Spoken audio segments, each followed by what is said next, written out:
I was at an event in Europe recently with 30 executives from billion-dollar companies. All of them were there because they wanted to learn how their large organizations could become more like startups. Now, if this sounds like a good idea to you, then I have some news for you.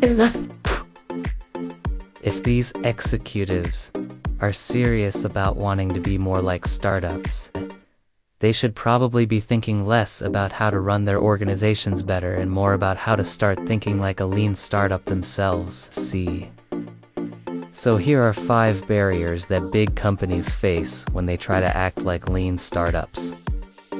No. 1. Large organizations don't have the luxury of being wrong. One of the advantages startups have is that they can experiment and fail fast. But startups also fail fast because they have little to no capital behind them. When big organizations try to act like lean startups, they usually just end up creating startups inside of big organizations, which means that they have all the risk of a startup but none of the benefits. Big companies need to be very careful about what bets they make. It's not because they can't afford to lose money, it's because they can't afford to lose time. The bigger the company gets, the slower it tends to move. This means that if you're going to experiment with something new, you need to make sure that you get it right the first time. This means testing things thoroughly, doing research, getting buy-in from lots of different people. And by the time you've done all that, you've taken all the startup out of your startup idea. So instead of trying to build a bunch of startups inside of your big organization, why not try to build one big startup? No. 2. There's always going to be someone who doesn't fit in. Steve Jobs once famously said that he wasn't trying to make computers for everyone. He was only trying to make computers for a group of people who really cared about computers. And this is one of the most important lessons that every founder learns when they start their first business. You can't please everyone, Claire. Sometimes you have to make hard decisions in order to focus on the right things. But when you're running a huge organization, making those kinds of tough decisions becomes much more difficult.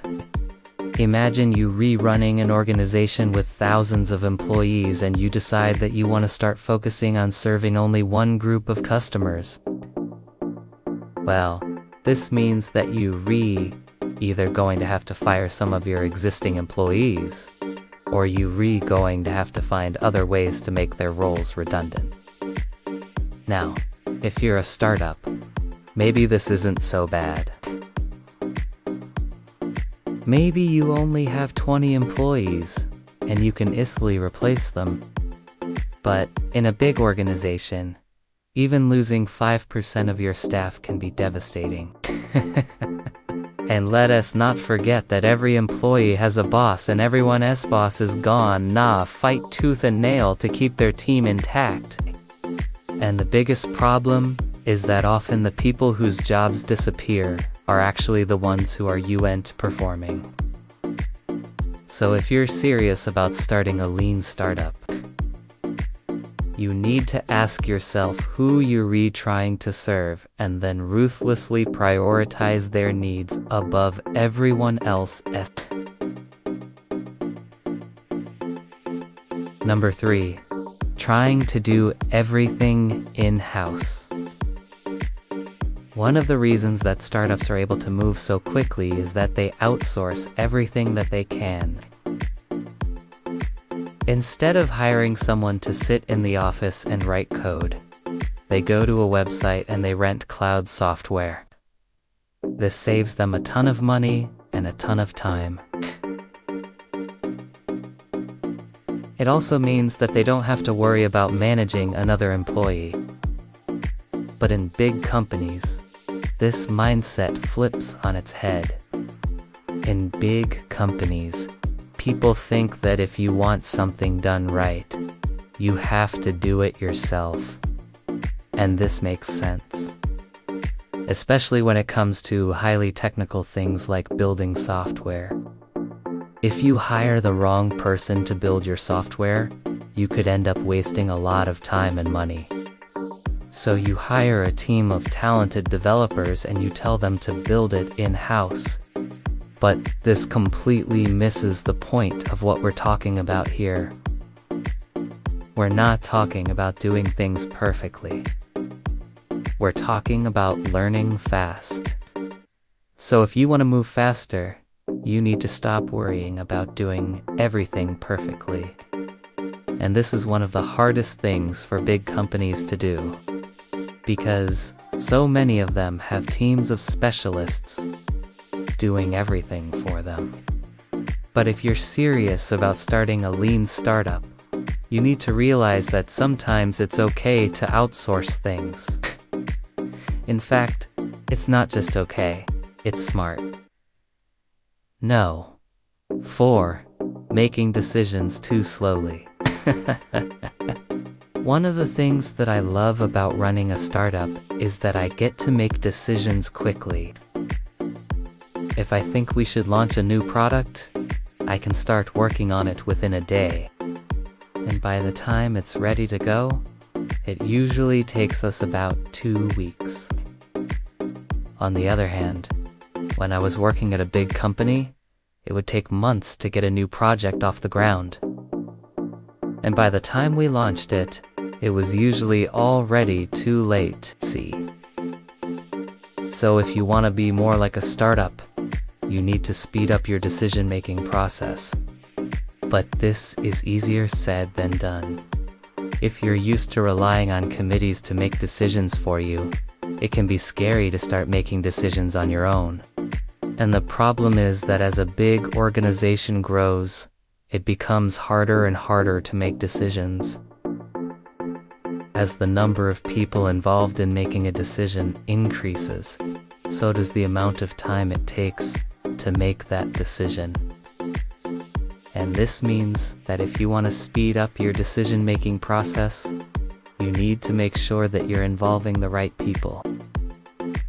If you're trying to decide whether or not to launch a new product, you don't need to involve everyone in the organization. You just need to involve the people who are actually going to be working on the product. By streamlining your decision-making process, you can make decisions faster and you can start moving more like a startup. Number 5. Not being customer-centric enough. One of the most important things that every founder learns when they start their first business is that their customers are the most important people in their lives. Without customers, a business can't survive. But this is one of the hardest lessons for big companies to learn, because as they grow, they tend to focus less on their customers and more on themselves. And this makes sense. As a startup, you spend all your time thinking about your customers. You talk to them, you observe them, you try to understand them as well as you can. But as you grow, you have less and less time to spend with customers. And you end up spending more time thinking about your shareholders, your employees, your marketing team, your sales team, and everyone else who's involved in your business. But if you want to start thinking like a startup again, you need to bring the customer back into your business. And this means making sure that you're spending time with them regularly. Observing them, understanding what they're doing, and making sure that you're building a product that serves their needs. If you want to start thinking like a startup, you need to make sure that you're putting the customer first. If you want to learn more about how to build a strong startup, I've got a course that you can check out for free online. See you next week.